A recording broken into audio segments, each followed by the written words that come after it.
أعوذ بالله من الشيطان الرجيم. بسم الله الرحمن الرحيم. الحمد لله رب العالمين، والصلاة والسلام على أشرف الخلائق أجمعين، الرسول النبي الأمي الهاشمي سيدنا وشفيعنا أبي القاسم المصطفى محمد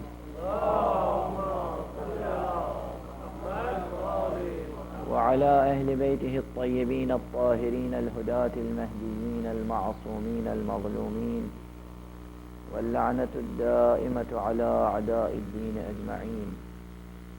أما بعد، فقد قال الله تعالى عز اسمه في محكم كتابه ومتقن خطابه، وقوله الحق وهو أصدق القائلين. بسم الله الرحمن الرحيم. يا أيها الناس اعبدوا ربكم الذي خلقكم والذين من قبلكم لعلكم تتقون، الذي جعل لكم الأرض فراشا والسماء بناء وأنزل من السماء ماء فأخرج به من الثمرات رزقا لكم فلا تجعلوا لله أندادا وأنتم تعلمون. صلوات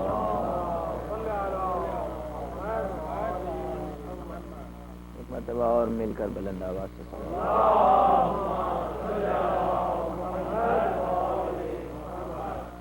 برادران عزیز، قرآن حکیم کا ارشاد ہے کہ اے انسانوں، اے افراد بشر، اے جمعیت انسانیت کے معزز ارکان، عبادت کرو اپنے پرورش کرنے والے کی، اپنے پالنے والے کی، اپنے رب کی، لیکن اس رب کی، اس پرورش کرنے والے کی، اس پالنے والے کی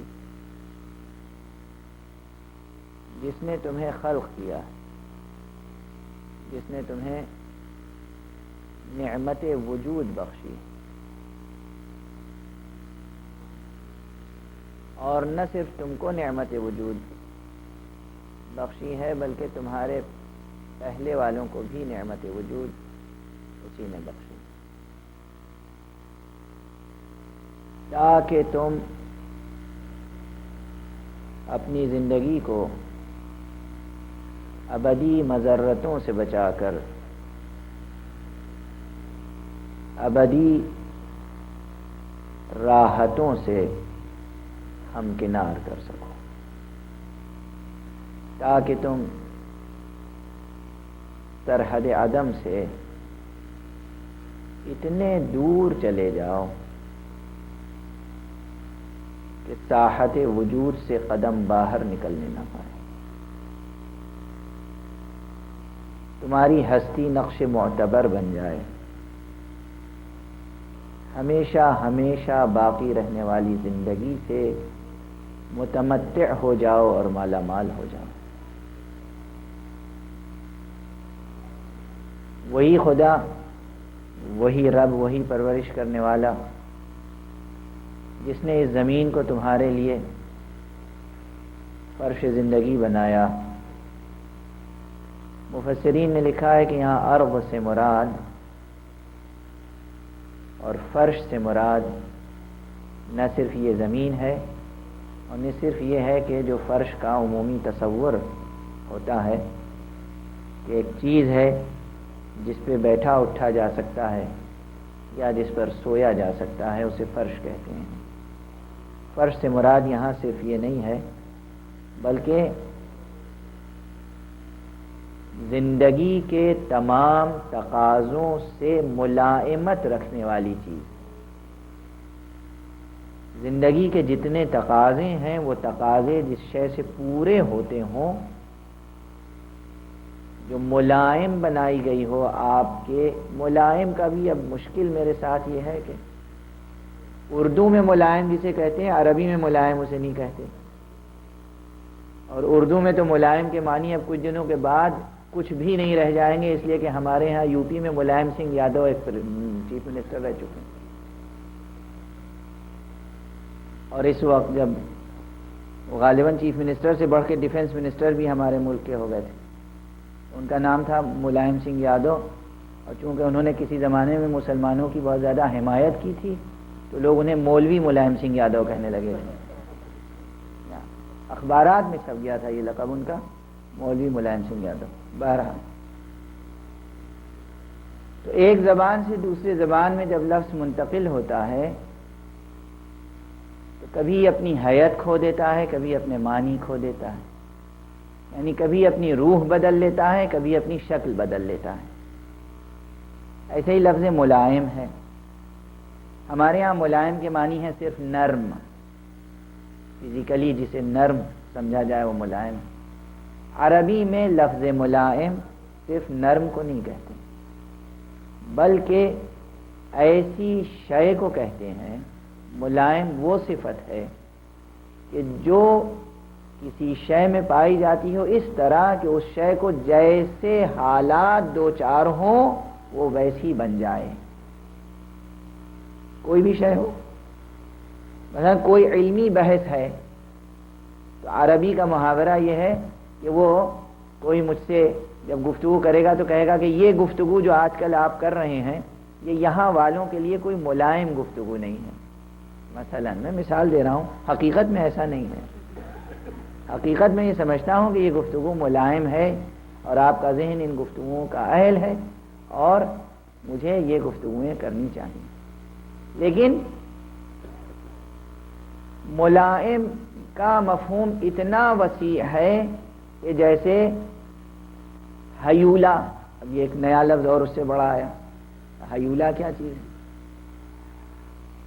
شاید جو لوگ اردو سے بالکل واقف نہیں ہیں یا اردو کمزور ہے ان کی، وہ حیولہ کے معنی سمجھیں گے کوئی ابو الہول قسم کی ڈرانے والی چیز ہے، بچوں کو جس سے ڈرایا جائے وہ حیولہ ہوگا، ایسا نہیں ہے۔ حیولہ ایک فلسفیانہ اصطلاح ہے،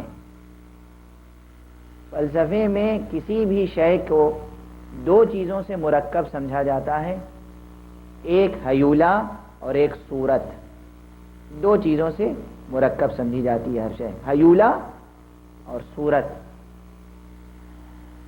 جو اصل مادہ ہوتا ہے اسے حیولہ کہتے ہیں، اور مادہ جس شکل میں ظاہر ہوتا ہے صرف اس شکل کو جو جیومیٹریکل خطوط کے ذریعے سے، لائنوں کے ذریعے سے ظاہر کی جا سکے اسے صورت کہتے ہیں۔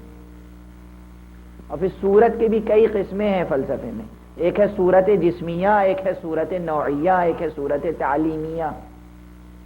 صورت تعلیمیہ یہ ہے کہ جس کو صرف جیومیٹری میں ڈسکس کیا جا سکے، اس کے علاوہ کہیں نہیں، خیر لائنوں کے ذریعے سے۔ صورت نوعیہ وہ ہے کہ جو منشأ آثار ہے، جس سے آثار پیدا ہوتے ہیں۔ مثلا ایک مادہ ہے، جب وہ بڑا ہو کر انسانی صورت نوعیہ اختیار کر لے گا تو اس سے خاص قسم کے آثار ظہور میں آئیں گے، یعنی اس میں ادراک، شعور، فہم، بصیرت، یہ سب چیزیں پیدا ہو جائیں گی۔ یہ تمام اثرات اس صورت نوعیہ کے سبب سے ہیں۔ بہرحال ظاہری شکل کو صورت اور اصل مادے کو حیولہ کہتے ہیں۔ اس کی مشہور مثال جو کتابوں میں بھی درج ہے اور درس میں بھی دی جاتی ہے وہ یہ ہے کہ جیسے موم آپ لے لیں، اور موم کو آپ چاہیں تو اس کی شمع بنا لیں، اور آپ چاہیں تو اس کا قلم بنا لیں، اور آپ چاہیں تو اس کی دوات بنا لیں، آپ چاہیں اس موم کی کوئی تختی بنا لیں۔ موم اپنی حقیقت پہ باقی ہے لیکن صورتیں اس کی بدلتی جا رہی ہیں۔ جو چیز بدل رہی ہے وہ ہے صورت، اور جو چیز باقی ہے وہ ہے حیولہ۔ اور فرمایا آپ وہ حیولہ ہے۔ تو حیولے کا لفظ اس لیے میں نے یہاں پہ استعمال کیا تھا کہ میں دراصل یہ عرض کر رہا تھا کہ یہ حیولے میں صفت کیا پائی گئی کہ جب آپ نے چاہا شمع بنا لی اور جب آپ نے چاہا قلم بنا لیا، تو یہ صفت جو تھی بدل جانے کی، اپنی ہستی اور حقیقت کو باقی رکھتے ہوئے ایک نئی صورتحال پیدا ہو جائے، یہ کیفیت کہلاتی ہے ملائمت۔ اور فرمایا آپ تو مفسرین نے لکھا کہ زمین کو پروردگار عالم نے زندگی کے مختلف تقاضوں کے لیے ملائم بنایا ہے، یعنی یہ زمین جب آپ کو کھڑا ہونا ہو اور چلنا ہو تو سخت ہے، اور جب آپ کو اپنے جسم کو اس کے سپرد کرنا ہو، دفن کرنا ہو تو یہ نرم ہے، اور جب آپ اس کے اندر تخم کاری کریں تو اس میں نشو و نما کی صلاحیت بھی موجود ہے، غذائیت بھی موجود ہے کہ ایک چھوٹے سے دانے کو ایک قداور درخت میں بدل دیتی ہے۔ یہ تمام صلاحیتیں کس میں ہے؟ زمین میں۔ اور یہی زمین ہے کہ جو ایسے درخت بھی اگاتی ہے جو پیٹ کی بھوک مٹائے، اور ایسے درخت بھی اگاتی ہے کہ جو جسم کو دھوپ سے بچائے، لباس فراہم کرے۔ یہ سب چیزیں کس سے فراہم ہو رہی ہیں؟ زمین سے۔ یہ تمام مفاہیم شامل ہیں الذی جعل لکم الارض فراشا، اس خدا کی پرورش کرو جس نے تمہارے زیر قدم ایسی چیز رکھ دی ہے کہ زندگی کی ہر ضرورت اس سے پوری کر سکتے ہو۔ ایک صلوات پڑھیں محمد و آلہ محمد۔ اندازہ کریں، آپ عظمت کا اندازہ کریں، اپنی عظمت کا اندازہ کریں۔ دوستو بات ذرا اگر احساسات بیدار ہیں، جذبات بیدار ہیں، اگر ذرا شاعرانہ حس آپ کی بیدار ہے تو بات شاعرانہ نہیں ہے، لیکن احساس شاعرانہ ضرور بیدار کرنے کی ضرورت ہے بات کو سمجھنے کے لیے کہ تصور کرو کتنا لطیف اور کریم ہے وہ خدا، اور کیسی عظمت بخشی ہے اس نے تم کو کہ تمہاری ضرورت کی ہر چیز تمہاری ٹھوکروں میں ڈال دی ہے۔ ایک صلوات پڑھیں محمد و آلہ محمد۔ کتنا کریم ہے وہ خدا، کتنی عظمت بخشی ہے اس نے، ورنہ ایک ایک چیز کے لیے آپ ظاہری طور پہ اسی لباس کے لیے، اسی غذا کے لیے کس کس کو سلام کرتے ہیں، کس کس کے سامنے سر نیاز جھکاتے ہیں، سر خم کرتے ہیں اپنا۔ یہ انسان اپنا سر پر غرور ایک لمحے میں نہ جانے کس کس کے آگے جھکا دیتا ہے، اور یہ غور نہیں کرتا کہ پروردگار نے کتنی عظمت عطا کی ہے اسے کہ اس کی ضرورت کی ساری چیزیں اس کی ٹھوکروں میں۔ کہا فرمایا الذی جعل لکم الارض فراشا، اتنا سا ٹکڑا قرآن مجید میں کئی جگہ آیا ہے۔ اس خدا پر غور کرو کہ جس نے زمین کو تمہارے قدموں کے نیچے فرش بنایا ہے۔ تو اس میں جعل لکم الارض فراشا کا مفہوم پھر سمجھنے کی کوشش کریں۔ زمین گویا ایک علامت ہے ذخائر زندگی کی، اور فرش صرف اس کو اس لیے استعمال کیا گیا اس لفظ کو یہاں پر تاکہ یہ بتایا جا سکے کہ پورا ذخیرہ حیات تمہارے اختیار میں اس طرح ہے جیسے تمہارا فرش ہوتا ہے، جیسے چاہو بچھاؤ، جب چاہو اسے لپیٹ کے رکھ دو۔ کس قدر عظمت تمہیں بخشی ہے، اتنا ملائم بنایا ہے یہ فرش تمہارے لیے۔ الذی جعل لکم الارض فراشا والسماء بناء۔ اچھا واقعاً میں بعض وقت گفتگو کرتے ہوئے ایک خاص کیفیت محسوس کرتا ہوں اور چاہتا ہوں کہ وہ کیفیت آپ تک منتقل ہو جائے۔ دو الفاظ استعمال ہوئے، الذی جعل لکم الارض فراشا والسماء بناء۔ ارض وہ چیز جو آپ کے قدموں کے نیچے ہے، اور سما وہ پورا نظام ہستی جو آپ کے سر کے اوپر ہے۔ ٹھیک، اسے توجہ فرمائیے گا۔ اسے کہا فراشا اور اسے کہا بناء۔ فرش وہ چیز ہے جو موجود ہے قدموں کے نیچے، اور بناء کا لفظ امکانات کی طرف اشارہ کرتا ہے۔ جو چیزیں عملاً موجود ہیں وہ تمہارے قدموں کے نیچے، اور یہ پوری فضائے ہستی بھی، عالم ممکنات بھی تم سے کوئی بہت زیادہ دور نہیں ہے۔ سارے امکانات تمہاری دسترس میں ہیں، ایسا نہیں ہے کہ تمہاری دسترس سے کہیں دور ہیں۔ بہت سی چیزیں جو موجود نہیں ہیں انہیں تم اپنے ارادے اور اختیار سے وجود بخش سکتے ہو.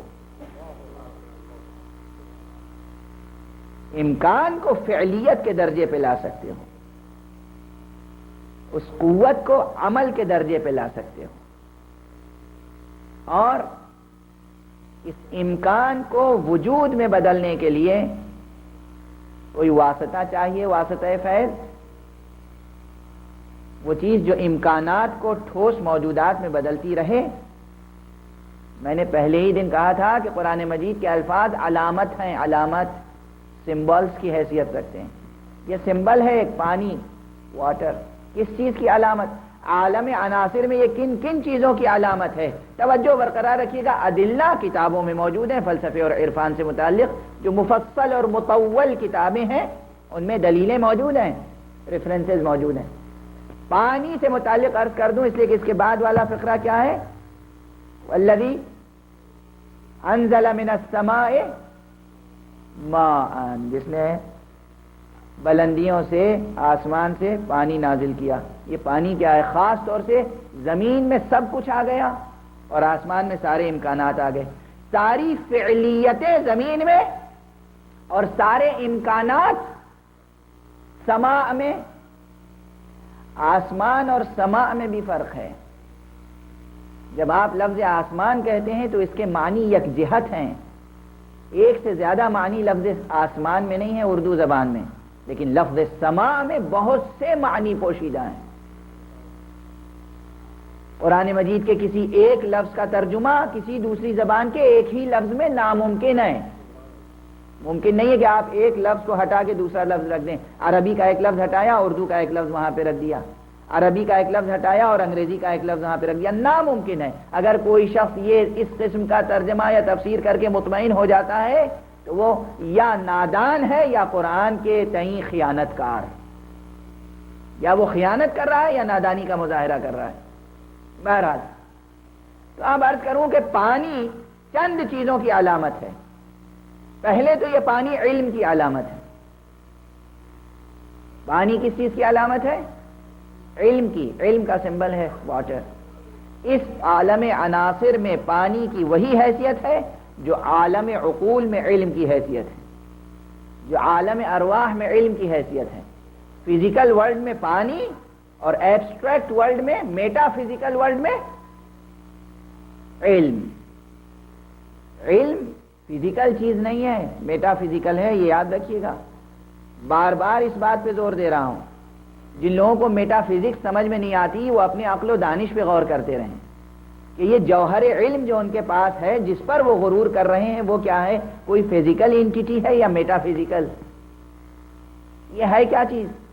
علم, عقل کیا چیز ہے؟ کوئی بھی کیریکٹرسٹک جو میٹر کی کیریکٹرسٹکس میں شامل ہے وہ علم میں نہیں پائی جاتی. بتا دیجئے پراپرٹیز آف میٹر میں کیا چیز علم میں پائی جاتی ہے؟ والیوم پایا جاتا ہے, ویٹ پایا جاتا ہے, ایٹامک نمبر ہے اس کا, ایٹامک ویٹ ہے. کیا چیز ہے؟ ڈیوائڈ کر سکتے ہیں آپ علم کو, میجر کر سکتے ہیں آپ علم کو, علم کی حرارت یا علم کی برودت کو آپ آزما سکتے ہیں. فزیکل ورلڈ میں میٹر کو پرکھنے کی جتنی بھی صورتیں سائنس میں موجود ہیں, کوئی ایک صورت بھی, کوئی ایک صفت بھی میٹر کی علم میں پائی جاتی ہے؟ نہیں پائی جاتی. علم کا تجربہ ہر ایک رکھتا ہے اور میٹا فزیکل ورلڈ کا انکار کرتا ہے. اور ہمارے یہاں خدا کا انکار, روح کا انکار, فرشتوں کا انکار, نبوت کا انکار, امامت کا انکار, آخرت کا انکار, یہ سب مصر ہے اپنے علم کی بنیاد پر. علم خود میٹا فزیکل حقیقت ہے, علم خود مابعد طبیعاتی حقیقت ہے. علم کوئی طبیعاتی شے نہیں ہے. اور ہمارا بہرحال مادی دنیا میں جو حیثیت پانی کی ہے, غیر مادی دنیا میں وہی حیثیت علم کی ہے. اور پانی, اب اس کا زبان میں بھی ملائمت موجود ہے ہماری اردو زبان میں, اسی لیے یہ یاد رکھیں کہ بڑے علماء کے لیے کبھی آپ نے اہل زبان سے کوہ علم کا لفظ نہ سنا ہوگا. بحر العلوم کی ترکیب سنی ہوگی. ارے صاحب فلاں عالم علم کا سمندر ہے، یہ کبھی نہیں سنا ہوگا علم کا پہاڑ ہے. غیر شعوری طور پر آپ پانی کو علم ہی کا سمبل بناتے ہیں. میں صرف یہ عرض کر رہا ہوں کہ یہ صرف پوئٹک ایکسپریشن نہیں ہے، یہ صرف ادبی یا لٹریری ایکسپریشن نہیں ہے، یہ صرف کوئی سمبل یا علامت یا استعارہ نہیں ہے. حقیقتاً بھی عالم مادہ میں پانی علم کا مظہر ہے، اور جب پانی عالم مجردات میں جاتا ہے تو علم کی صورت میں ظاہر ہوتا ہے. حقیقت یہ چیز فلسفے میں اور عرفان میں مقرر ہے. دوسرا البتہ وہ پوئٹک ایکسپریشن ہے، وہ شاعرانہ تمثیل ہے جہاں پانی کو زمانے سے مشابہ قرار دیتے ہیں. پانی زمان کی بھی علامت ہے، ٹائم. پتھر کس چیز کی علامت ہے؟ سخت چیز مکان کی علامت، اور بہنے والی چیز زمان کی علامت. غور فرمایا آپ نے؟ اب ظاہر ہے اس خشک بحث کو، خالص فلسفیانہ بحث کو زیادہ دیر تک جاری نہ رکھتے ہوئے ایک ریفرنس دے دوں فضائل کی دنیا سے کہ مباہلے کا واقعہ آپ سب کو یاد ہوگا. مباہلے میں جو لوگ پیغمبر اکرم صلی اللہ علیہ وآلہ وسلم سے مباہلہ اور مناظرہ کرنے کے لیے آئے تھے، آیتیں اللہ کی طرف سے نازل ہوتی رہیں اور پیغمبر مناظرہ کرتے رہے، مباہلہ کرتے رہے، جواب دیتے رہے. اور جب وہ پروردگار عالم کی طرف سے آنے والی کسی بھی دلیل کو قبول کرنے کے لیے آمادہ نہیں ہوئے تو پروردگار عالم نے کہا کہ اے حبیب بس، اب جتنا علم ہم نے آپ کو دے دیا تھا، اگر اس علم کی روشنی میں یہ قانع نہیں ہو رہے ہیں، یہ اپنا سر تسلیم خم نہیں کر رہے ہیں، یا آپ کی بات نہیں مان رہے ہیں، تو آپ ان سے کہہ دیجئے کہ اب مباہلے کے لیے تیار ہو جائیں. مباہلہ بھی بروزن مناظرہ ہے. وزن میں ظاہر کر پہلے دوسری تقریر میں عرض کر چکا ہوں کہ مناظرہ باب مفاعلہ سے مباہلہ. اور مباہلہ ہے کیا؟ اس کی تعبیر یہ عرض کر دوں کہ غیر مسلح تبلیغ اور مسلح جنگ و جہاد کے درمیان خط فاصل ہے جسے مباہلہ کہتے ہیں. جب تک انسان علمی دلائل سے بات مانتا چلا جائے وہ غیر مسلح تبلیغ کی منزل ہے، اور جب اسلحہ اٹھانے کی باری آ جائے تو وہ جہاد ہے. ان دونوں منازل کے درمیان ایک خط فاصل ہے جسے کہتے ہیں مباہلہ. جب الفاظ کی آخری طاقت کا مظاہرہ کیا جاتا ہے، لفظوں میں تلوار کی سی دھار ہوتی ہے، یاد رکھیں. جب ان الفاظ کی آخری طاقت کا مظاہرہ مقصود ہوتا ہے تو اللہ مباہلے کا حکم دے دیتا ہے. چنانچہ پیغمبر کو مباہلے کا حکم دیا گیا. وہ تمام تفصیلات آپ کو معلوم ہے کہ پیغمبر نے اعلان فرما دیا کہ آج مدینے میں کوئی اپنے گھر سے باہر نہ نکلے، اور صرف 5 تنے پاک کو لے کر، جس میں حضور خود تھے اور نفس رسول حضرت علی ابن ابی طالب علیہ السلام تھے، اور 2 رسول کے فرزند حضرت امام حسن اور حضرت امام حسین علیہ السلام تھے، اور ایک پیغمبر کی بیٹی جناب فاطمہ زہرا سلام اللہ علیہ. چھٹا کوئی شامل نہ تھا.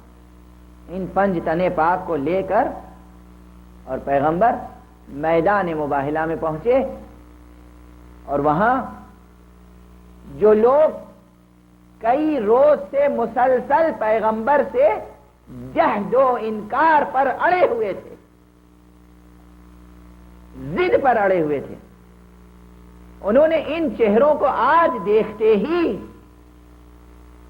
آپس میں کہنا شروع کیا کہ آج ان سے مباہلہ نہ کرنا اگر آج تم نے ان سے مباہلہ کر لیا تو قیامت تک کے لیے تمہاری نسلیں ختم ہو جائیں گی، برباد ہو جائیں گی، کوئی اثر اور کوئی نقش باقی نہیں رہ جائے گا، اس لیے کہ ہم ایسے چہرے دیکھ رہے ہیں، ایسی نظریں دیکھ رہے ہیں، ایسے انوار کو دیکھ رہے ہیں کہ اگر یہ پہاڑ کو اشارہ کر دیں تو ریزہ ریزہ ہو جائے، اگر دریا کو اشارہ کر دیں تو اپنا رخ بدلتا ہوا نظر آئے۔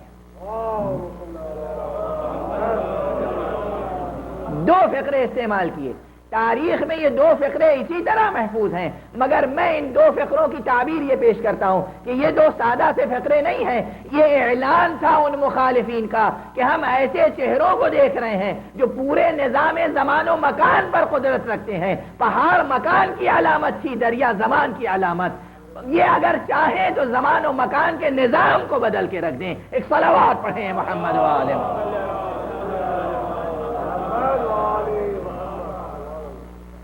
تو پانی جو ہے وہ دریا زمانے کی علامت ہے، ٹائم کی علامت، اس میں کوئی شک اور شبہ کی گنجائش نہیں ہے، ٹائم کی بھی علامت ہے اور علم کی بھی علامت ہے۔ اب آسمان اور زمین میں رشتہ کون سی چیز قائم کرتی ہے؟ آیت کی بلاغت پہ غور کریں۔ الذی جعل لکم الارض فراشا، جس نے زمین کو تمہارے ہاتھوں میں، تمہارے اختیار دست قدرت میں دے دیا ہے، انسان تیرے دست قدرت میں یہ زمین دے دی، یعنی زندگی موجود کا سارا ذخیرہ دے دیا، اور حیات ممکن کے ذخیرے کو بھی تیری دسترس میں رکھا۔ والذی جعل الارض فراشا والسماء بناء وانزل من السماء ماء، اور آسمان سے پانی نازل کیا۔ اسی لیے حدیث نے آگے بڑھ کے کہا یہاں پانی سے مراد یہ پانی نہیں ہے جو بادلوں سے برستا ہے، یہاں علم مراد ہے۔ اگر پروردگار عالم انسان پر علم نازل نہ کرتا تو یہ انسان کبھی حیوان ناطق نہیں بن سکتا تھا، کبھی حیوان ناطق نہیں بن سکتا تھا۔ اور فرمایا آپ نے حیوانات میں اور آپ میں فرق کیا ہے، ہم میں فرق کیا ہے؟ عام حیوان میں اور ہم میں کیا فرق ہے تو حیوان۔ ہندوستان میں یہ بات سمجھ میں آتی ہو یا نہ آتی ہو، امریکہ میں آ کے تو بالکل سمجھ میں آ جاتی ہے۔ صلوات پڑھیے محمد والے۔ دیکھیے ناخوش اور ناراض نہ ہو جائیے گا آپ حضرات، ظاہر ہے آپ سب کا ذہن بھی اسلامی ہے اور میرا بھی ذہن اسلامی ہے، یہ کمنٹ میں نے اسلامی پس منظر میں کیا ہے۔ اور سنایا یعنی مشرقی دنیا میں اور مذہبی ماحول میں یہ بات سمجھ میں آتی ہو یا سمجھ میں نہ آتی ہو، مگر غیر مذہبی دنیا میں آنے کے بعد یہ بات سمجھ میں آ جاتی ہے کہ انسان دراصل حیوان ہی ہے۔ صرف ایک امتیاز ہے، کیا؟ کہ وہ حیوان ناطق ہے۔ ناطق کے معنی کیا ہیں؟ بولنے والا، نطق سے ہے تو بات نطق سے مربوط، مگر یہ منطق میں جو بار بار کہا جاتا ہے انسان حیوان ناطق ہے، اس کے معنی کیا ہیں؟ اگر صرف بولی کی بات ہے تو حیوانات میں بھی بولی پائی جاتی ہے، حیوانات بھی آواز رکھتے ہیں، ایک حیوان دوسرے حیوان کی بات بھی سمجھتا ہے، ایسا نہیں کہ نہیں سمجھتا، چنانچہ ان میں آپس میں افہام و تفہیم بھی موجود ہے۔ افہام و تفہیم اور کمیونیکیشن آپس میں حیوانات میں موجود ہے، سائنس بھی اب اس نتیجے تک پہنچ چکی۔ تو اگر ایک حیوان اپنے ہی جیسے دوسرے حیوان کی بات کو سمجھ لیتا ہے اور سمجھا لیتا ہے، ایسے ہی انسان ہے، انسان اپنے علاوہ کس کو سمجھا پاتا ہے اپنی بات؟ گھوڑے آپ کی بات سمجھتے ہیں، یہ زبان، یہ لینگویج آپ ان کو سدھاتے ہیں اشاروں سے، کنایوں سے اور خاص قسم کی آوازوں کا عادی بنا لیتے ہیں، تب وہ آپ کے دست قدرت میں مسخر ہو جاتے ہیں۔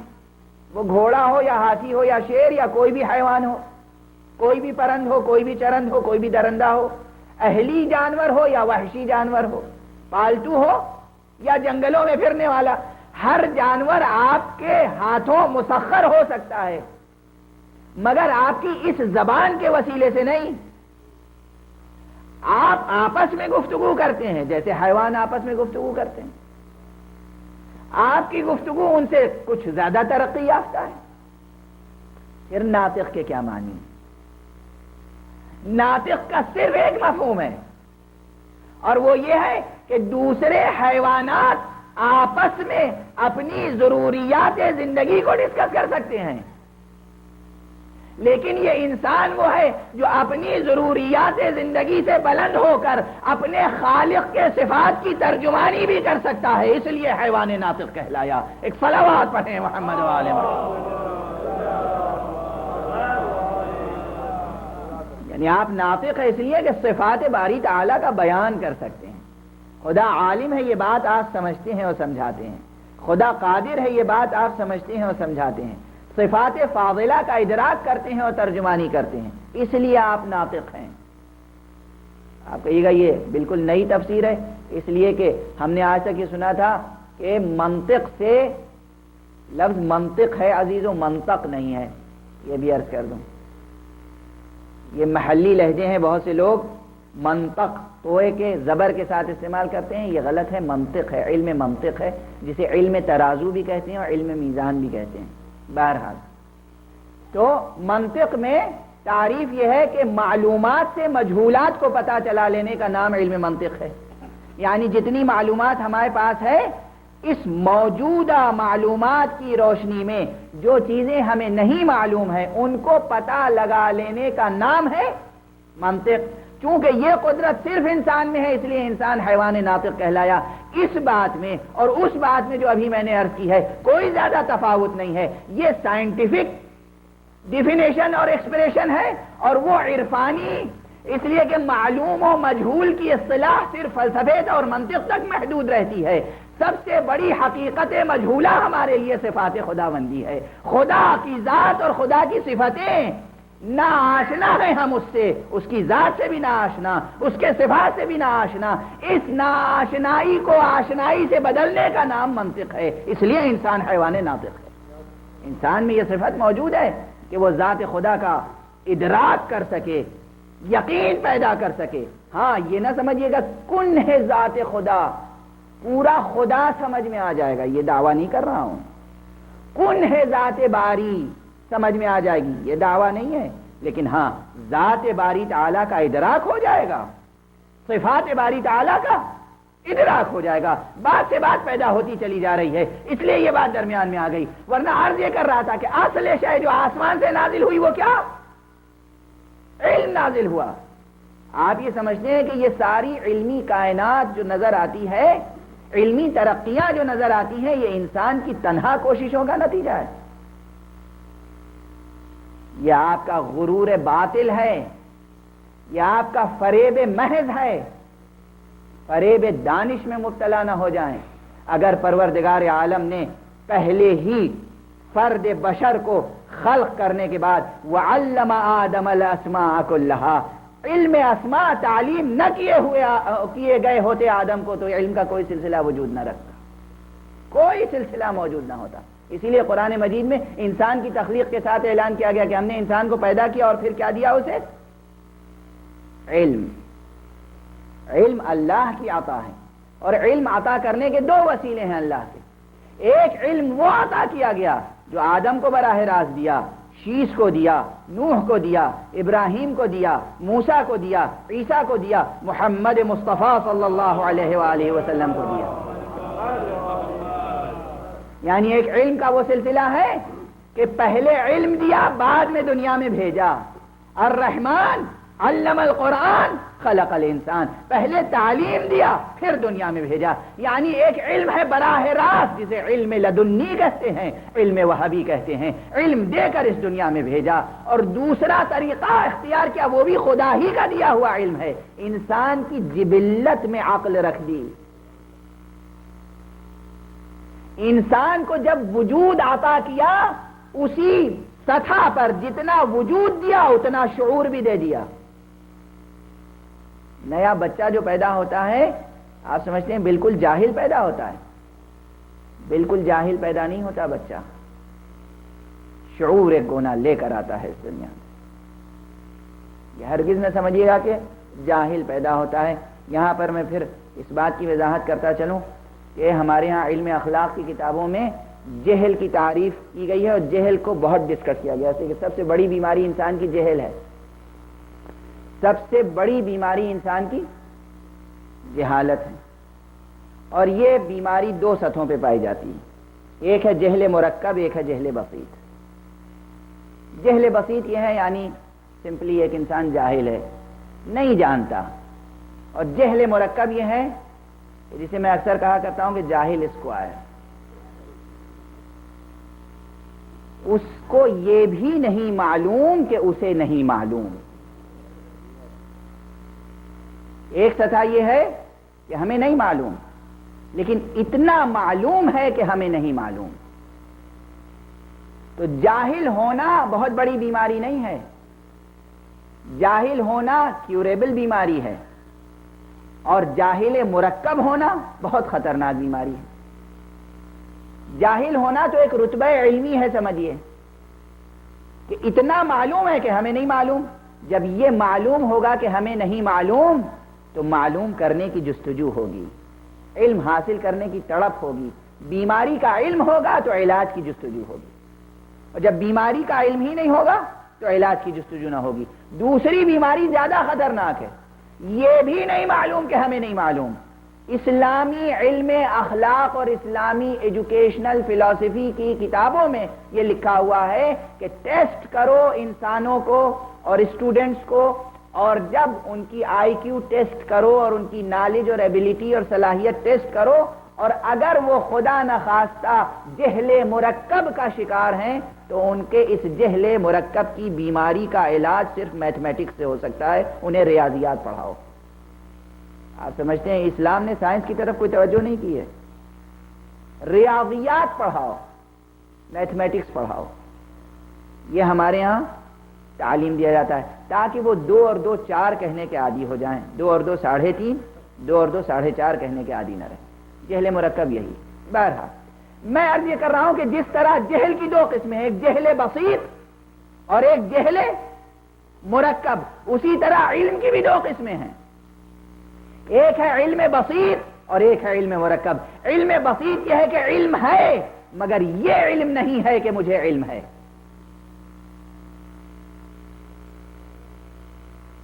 علم ہے مگر دوسرے پہ یہ واضح نہیں کر سکتے کہ ہمارے پاس علم ہے، جو بچے کی سطح ہوتی ہے۔ جب بچہ ماں کے پیٹ سے زمین پہ قدم رکھتا ہے تو وہ ماں کے وجود کا علم رکھتا ہے، اپنے وجود کا علم رکھتا ہے، اپنی بھوک کا احساس رکھتا ہے، اپنی بھوک کو مٹانے والی چیز کا شعور رکھتا ہے، مگر دوسروں کو بتا نہیں سکتا کہ ہمیں کوئی علم ہے۔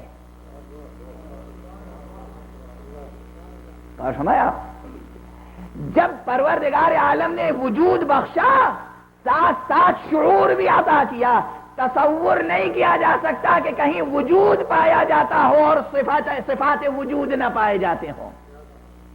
اور فرمایا آپ نے اب یہاں پر ٹھہر کر اگر اس بات کو درک کر لیں آپ، جو ابتدائی منزل میں دینیات میں پڑھی ہوگی، دیکھیے آپ حضرات جب تھوڑی سی واہ واہ کرتے ہیں تو اتنی سی ڈھارس بندھتی ہے کہ بات سمجھ میں آ رہی ہے اور کچھ بھی نہیں، اس سے زیادہ کوئی مجھے پرواہ نہیں ہے۔ اب گزارش کیا کر رہا ہوں، گزارش میں واہ واہ کے لیے کرتے ہی نہیں، ورنہ دوسرے مضامین چھیڑا جا سکتے تھے۔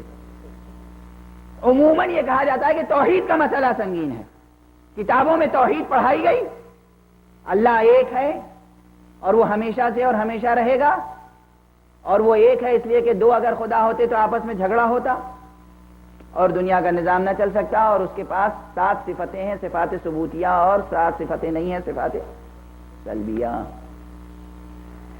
یہ سادہ سی بات جو بچپن میں رٹائی جاتی ہے، یہ فکر انگیز بات ہے، یہ سوچنے کے لیے ایک میٹر فراہم کیا جاتا ہے، ساری زندگی سوچتے رہو۔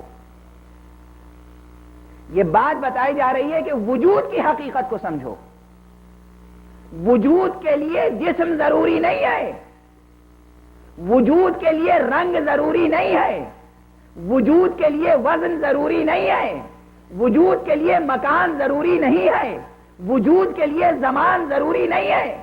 نہ وجود مکان سے پہچانا جاتا ہے، نہ وجود زمان سے پہچانا جاتا ہے، نہ وجود ترکیب سے پہچانا جاتا ہے، کمپاؤنڈ بننے سے پہچانا جاتا ہے، ہرگز نہیں۔ وجود سے ان چیزوں کا کوئی تعلق نہیں ہے۔ ہاں وجود پہچانا جاتا ہے علم سے، وجود پہچانا جاتا ہے قدرت سے، وجود پہچانا جاتا ہے حیات سے، وجود پہچانا جاتا ہے ارادے اور اختیار سے، غور فرمایا آپ نے؟ پروردگار عالم کے جو صفات سلبیہ ہیں وہ کیا ہیں؟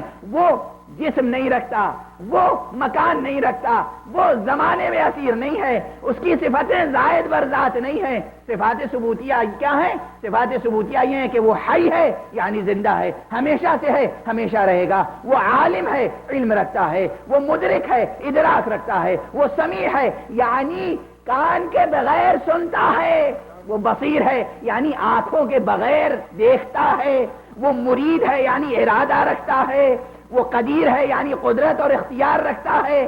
تو وجود رکھتا ہے خدا مگر مکان نہیں رکھتا، وجود رکھتا ہے خدا مگر زمان نہیں رکھتا، وجود رکھتا ہے خدا مگر حجم یا والیوم نہیں رکھتا، وجود رکھتا ہے خدا مگر ویٹ یا وزن نہیں رکھتا۔ وجود رکھتا ہے خدا اور حیات رکھتا ہے، وجود رکھتا ہے خدا اور علم رکھتا ہے، وجود رکھتا ہے خدا اور ادراک رکھتا ہے۔ جب بھی خدا وجود کہیں عطا کرتا ہے تو وجود کے ساتھ صفات وجود بھی عطا کرتا ہے۔ جب بچے کو وجود بخشا، جتنا ضعیف وجود بخشا اتنا ہی ضعیف صحیح مگر شعور بھی عطا کیا، علم دے کر بھیجا، بغیر علم کے اس دنیا میں نہیں بھیجا۔ صلوات پڑھے محمد و آل محمد۔ غور فرمایا کہ پروردگار عالم نے وجود کے ساتھ علم دیا، لیکن علم کو دو حصوں میں تقسیم کر دیا۔ ایک علم بظاہر سلسلہ علم، بلکہ میں یہ کہوں سبیل علم لگائی ہے مفت پروردگار نے،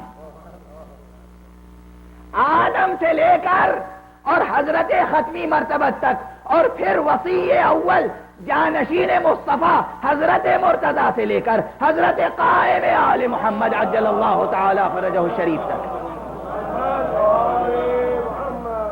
سبیل علم ہے جو پروردگار نے مفت لگائی ہے بلا قیمت، بلکہ بار بار کہہ دیا قل لا اسألکم علیہ اجرا، کہہ دو کہ ہمیں کوئی اجر نہیں چاہیے، ہم تو علم بانٹنے کے لیے آئے۔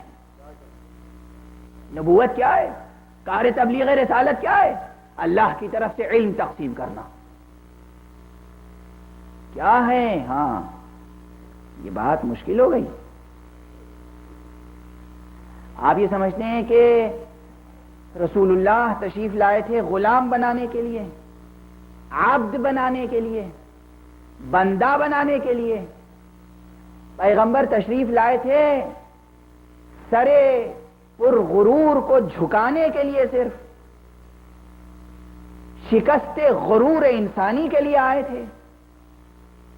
اور اسی لیے کسی نے ایک عجیب و غریب شعر کہا ہے، میرے استاد تھے مرحوم علامہ جمیل مظہری، انہوں نے عجیب شعر کہا تھا، وہ ہمیشہ مجھے کھٹکتا ہے، اور میں نے بہرحال ان کی زندگی میں اس شعر کا جواب بھی لکھ کر انہی سے اصلاح لی تھی۔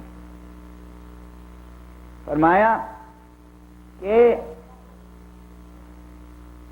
بدنام نہ کیوں ہو خم گردن یہ خودی کا، بدنام نہ کیوں ہو خم گردن یہ خودی کا، مارا ہے ازل سے تیری سجدہ طلبی کا۔ ہاں آپ کے شاعرانہ ذوق نے واہ واہ کہا، دینی مذاق کبھی اس پہ خوش نہیں ہو سکتا۔ کہہ رہے ہیں کہ سرے پر غرور کو خم کر دیا، بدنام نہ کیوں ہو خم گردن یہ خودی کا، یہ خودی نے جو سر جھکایا ہے سجدہ خالق میں، یہ گراں ہے مزاج انسانی پر۔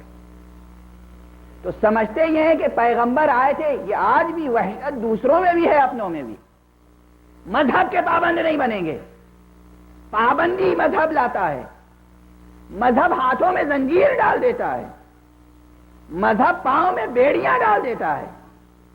اور ہمیں آپ نے مذہب بندہ اور غلام بنانے کے لیے نہیں آیا،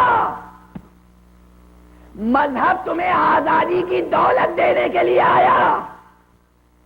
مذہب آیا اس لیے، نبی آئے اس لیے، رسول آئے اس لیے تاکہ تمہیں علم دے سکیں، یہ علم دے سکیں کہ تم زمین سے افضل ہو، زمین کو سجدہ نہ کرنا، تمہیں یہ علم دے سکیں کہ تم پتھر سے زیادہ اہمیت رکھتے ہو، پتھر کو خدا نہ بنانا، تمہیں یہ علم دینے کے لیے کہ شجر کو سجدہ نہ کرنا، تمہیں یہ علم دینے کے لیے کہ حیوان کو خدا نہ ماننا، تمہیں یہ علم دینے کے لیے کہ ستاروں کی پرستش نہ کرنا، تمہیں یہ علم دینے کے لیے کہ سورج کو خدا نہ ماننا، چاند کو خدا نہ ماننا۔ نبوت کا سلسلہ سبیل علم لگانے کے لیے آیا تھا تاکہ تمہیں ان چھوٹی چھوٹی غلامیوں سے آزادی دے کر تمہارے سرے پرغرور کو بلند کر سکے، نہ کہ جھکا سکے۔ غور فرمایا آپ، یہ فریب ہے آپ کا، غلط سمجھایا آپ نے کہ مذہب ہاتھوں پیروں میں بیڑیاں اور ہتکڑیاں ڈال دیتا ہے۔ نبوت کچھ نہیں ہے مگر اعطاء علم۔ نبا کہتے ہی ہیں علم و اطلاع کو۔ نبا یعنی خبر، نبا یعنی اطلاع، نبا یعنی انفارمیشن۔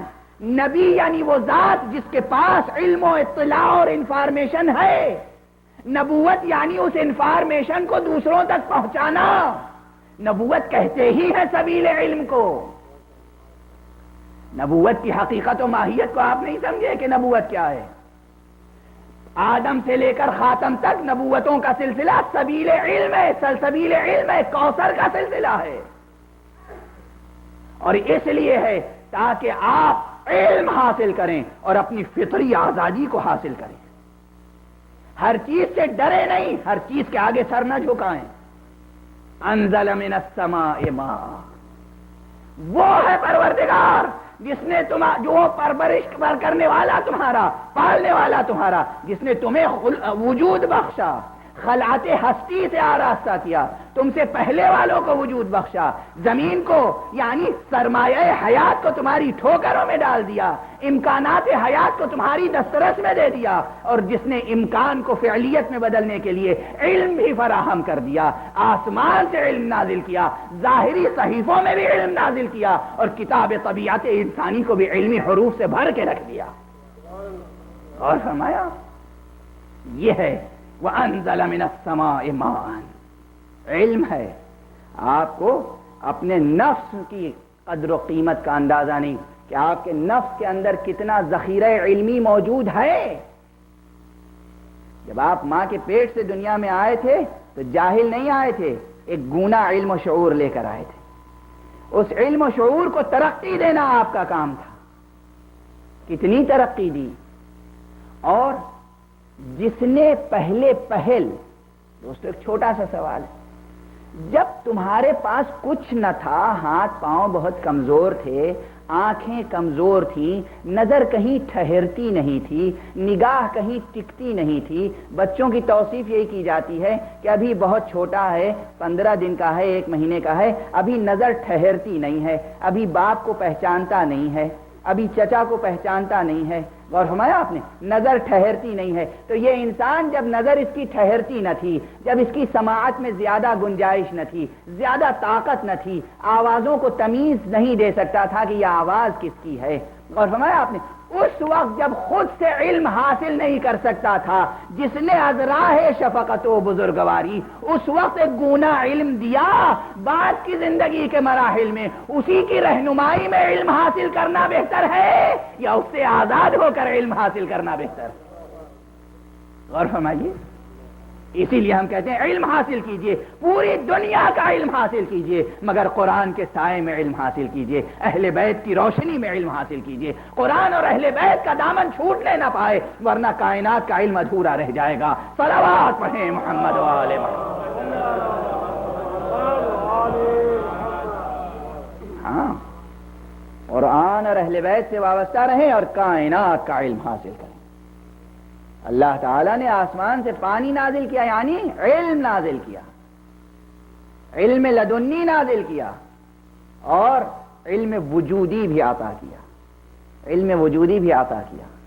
بس فرق یہ ہے کہ دنیا میں عام بچے جب پیدا ہوتے ہیں تو ان کا علم بہت کمزور ہوتا ہے، اور جب وہ خاص بچے جو صحیفے لے کے آتے ہیں تو صحیفوں سے کیا سمجھتے ہیں آپ؟ کاغذ پہ لکھا ہوا کوئی صحیفہ ہوتا ہے؟ ماں کے پیٹ سے کتاب بغل میں دبا کے لے کے پیدا ہوتے ہیں؟ ایسا نہیں ہے۔ وہ بچے جو علم لدنی لے کر آتے ہیں، وہ آتے ہی گواہی دینے کے لیے، دنیا کو گواہ بنانے کے لیے یہ تدبیریں اختیار کرتے ہیں کہ جب سننے والا کوئی سامنے ہوتا ہے تو ادھر آغوش کھلی نبوت کی، ادھر مصحف امامت نے قرآن کی تلاوت شروع کر دی. اے پیغمبر بتائیے قرآن کہاں سے سناؤں، اور قرآن سناؤں یا قرآن سے پہلے صحف انبیاء بھی سناؤں؟ یہ تمام چیزیں اعلان ہے کہ علم اللہ نے نازل کیا ہے، اور یہ پیکر علم ہے، یہ پیکر علم ہے، یہ علم کی زندہ کتاب ہیں جو اس دنیا میں آئے ہیں، انہیں آپ نظر انداز نہیں کر سکتے. اور اسی لیے ان کی ماہیت ہی چونکہ علم ہے، ان کا وجود ہی سر بسر علم ہے، اسی لیے یہ نبی کے نفس ہیں. نبی کون ہوتا ہے؟ جس کے پاس اطلاع ہو، جس کے پاس خبر ہو، جس کے پاس انفارمیشن ہو، اس لیے نفس نبی ہیں. اور جو نفس نبی ہے اسی کے لیے نفس خدا بھی ہونا صادق ہے. اور فرما رہے ہیں آپ، وہی پھر حوالہ دوں گا آیہ مباہلہ کا، قرآنی دلیل ہے نفس نبی ہونے پر، کوئی ہماری شاعری نہیں ہے، کوئی ہماری شاعری نہیں ہے. پنجتن پاک کو ہم نے نہیں پنجتن پاک بنایا. اگر قرآن مجید میں آیت مباہلہ نہ ہوتی تو ہمیں کوئی اختیار نہ تھا پنجتن پاک کے افراد کو مقرر کرنے کا. سال گزشتہ ایک بہت بڑے دانشور جن کو آج کل بہت مخلص سمجھا جا رہا ہے کہ وہ مسلمانوں کے دو بڑے فرقوں کے درمیان اتحاد چاہتے ہیں. میں خود تقریر میں ان کی موجود تھا اور ان کے بعد مجھے تقریر کرنی تھی.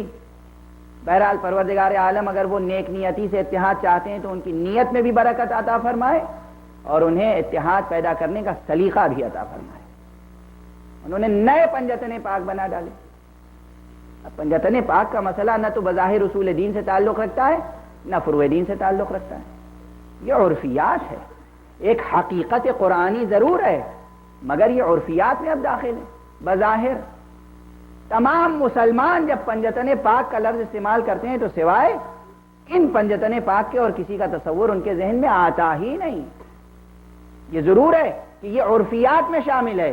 ہر ایک کو خبر نہیں کہ یہ پنجتن پاک کا کانسیپٹ آیا کہاں سے، مگر یہ کانسیپٹ بھی قرآن نے دیا. قل تعالوا ندعو ابناءنا وابناءکم ونساءنا ونساءکم وانفسنا وانفسکم. آیتیں آپ کو یاد ہیں، سورہ آل عمران کی 61ویں آیت. اگر یہ آیت نہ ہوتی اور اس کی تفسیر میں عمل پیغمبر نہ ہوتا تو ہمیں کیا اختیار تھا کہ ہم پنجتن پاک کی کوئی اصطلاح کو آئین کر لیتے، اپنے طور پہ گڑھ لیتے؟ ہرگز نہیں.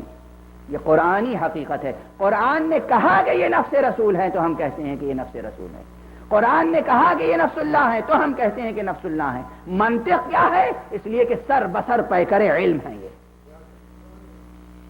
منطق یہ ہے کہ پروردگار عالم نے ان کو پیکر علم بنا کر نازل کیا اور اس لیے انہیں نفس رسول کا درجہ دیا گیا. نفس رسول ہونے کی حیثیت سے بعض چیزیں اور قابل غور ہیں.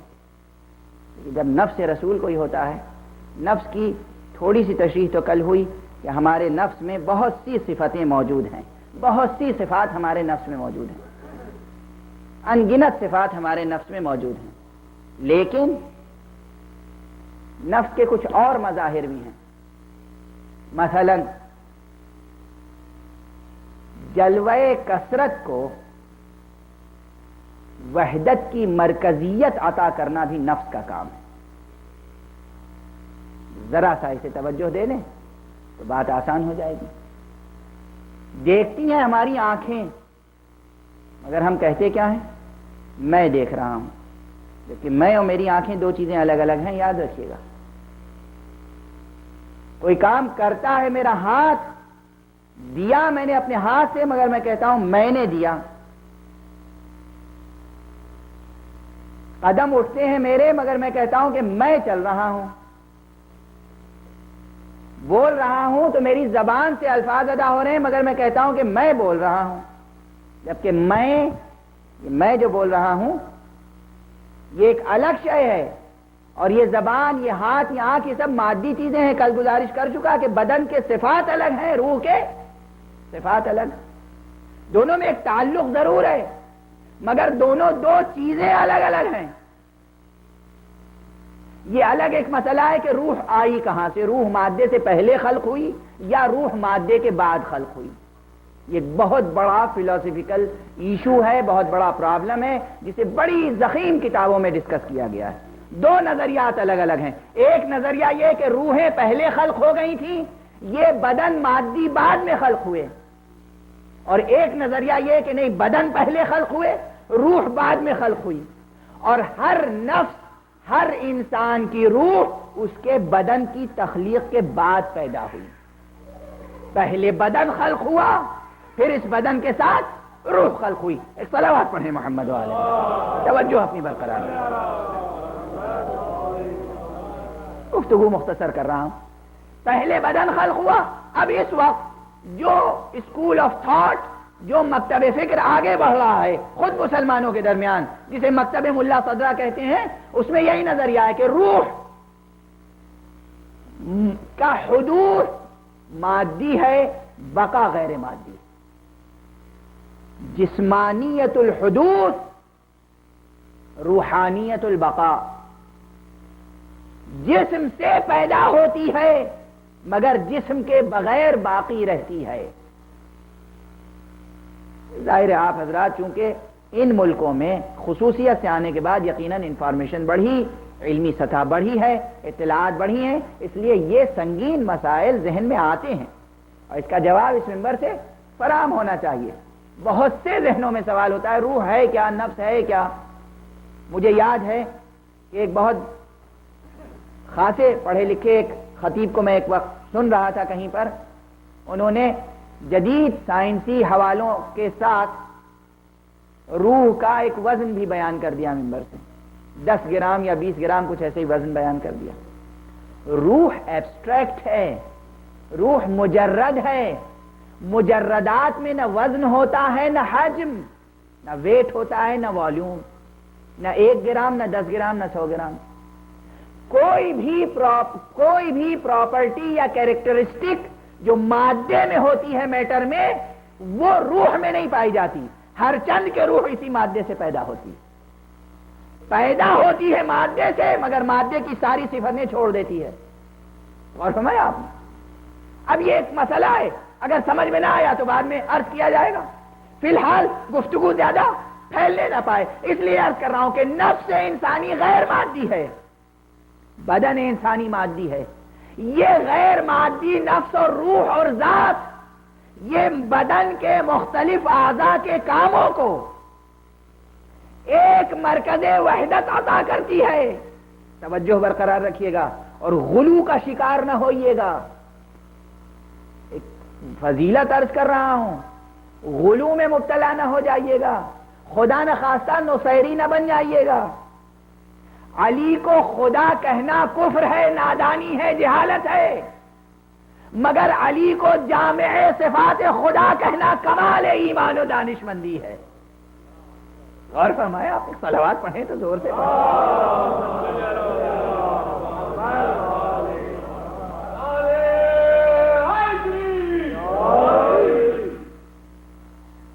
کل شکوہ ہو رہا تھا کہ آپ مختصر پڑھتے ہیں، مجلس چھوٹی سی پڑھ کے آپ نے بات ٹال دی، اور جب میں پڑھنے کی کوشش کرتا ہوں تو صلوات بھی نہیں سننے کو ملتی۔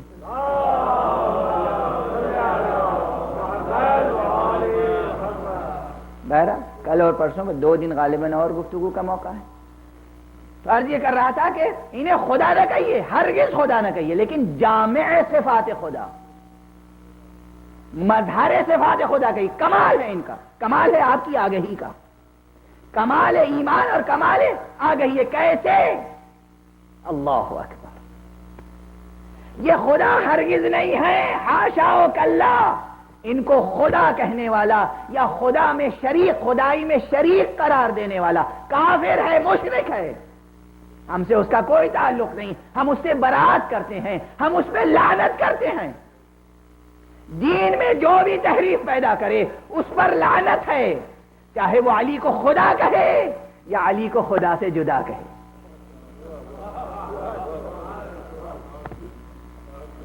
دونوں پر لعنت ہے۔ اور آپ نے علی کو خدا کہنے والے پر بھی لعنت ہے، علی کو خدا سے جدا کہنے والے پر بھی لعنت ہے۔ علی جامع صفات خدا ہے۔ کیسے؟ اس لیے ایک خاص حوالہ دے رہا ہوں۔ مولا نے اور خود پیغمبر نے کہیں کہیں ارشاد فرمایا ہے کہ علی کو کیا سمجھتے ہو؟ علی جنت اور جہنم کو تقسیم کرنے والے، علی ہیں جو گناہگاروں کو جہنم میں بھیجیں گے، علی ہیں کہ جو نیکوکاروں کو بہشت میں بھیجیں گے، علی ہیں جو اللہ کی طرف سے مقرر کیے گئے ہیں تاکہ خلائق کا رزق تقسیم کریں، یہ علی ہیں جو گرتے